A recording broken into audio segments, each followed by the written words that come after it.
Right now we have a song tentatively titled Disneyland Acid Trip. When you hear it, I think you'll kind of understand why. I wrote this silly piano part with this drum. I had this idea, like this old, like Western, like with the old piano that plays itself, and with the drum roll behind it and stuff. And I wrote this verse, and then I showed it to everybody, and then I wanted to immediately throw it away. And everyone's like, "No, yeah, that's rad. You got to keep that. You got to keep that." We were writing it. We were kind of just like, how should we approach this song? You know, it wasn't really coming together. A lot of songs were passing it up and growing. This one was kind of staying stagnant between verse and just, we didn't really know what we wanted to do, but everything we were kind of adding to this thing created this vibe. So we finally one day asked ourselves, what does this song remind you of? What do you think of when you're writing this song? And we came up with a flying carpet ride. We were like, this is a flying carpet ride. And as we kind of went along, which happened much faster after that, we just realized it's much more than a flying carpet ride. It's like being on acid at Disneyland. So they were like, well, let's like do like the electric parade in Disneyland when you're on acid. The D-boys should be Matt's cartoon voice. We had Jamie lay down the piano on it and worked his butt off on it and just get that thing perfect. Just did all this kind of classical-esque type stuff. Then we're going to change the whole vibe. We're going to this pirate type. Some of my favorite just nuanced type guitar work, a la Walter Rice. Walter! Do I still got a Walter? Damn!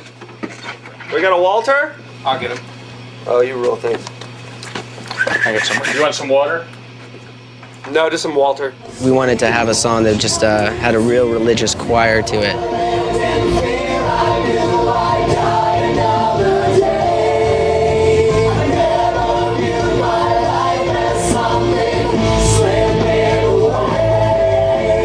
Yeah, so the singers in the choir come in and they're really great to work with because you can say, here's the parts to sing and do it right away and get an attitude and get an approach that you want. And then if you try new things and try adding something, they're really quick about doing it and learning it. The added dimension of that many voices on a track behind Matt's amazing singing.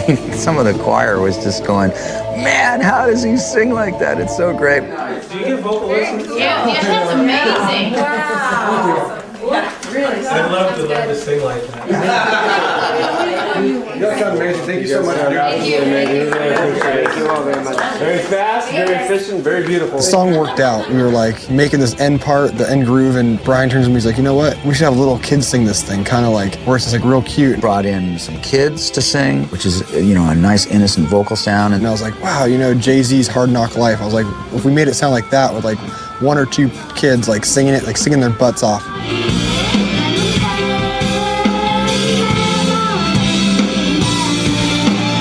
You know, I don't know, they're 8, 9, 10 years old, and they were so professional. They came in, they sang, it was amazing. And lyrically, we just wanted to write about growing up and the full circle of life. You grow up, you get older, you have one chance.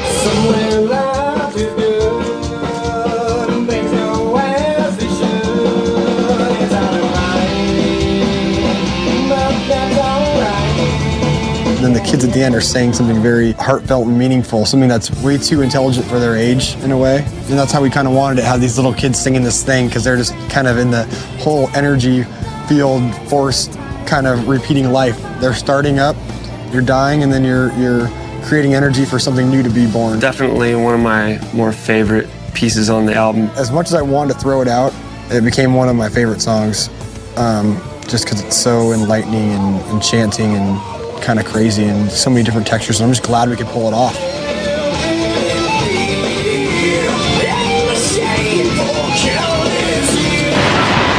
Stupidest thing you could ever have. The stupidest fucking thing you could ever have is what me and Brian are doing. You know why? Because last time I decided to get real fucking fat before we did the DVD. So now I gotta eat stupid egg whites and oatmeal until I'm skinny again.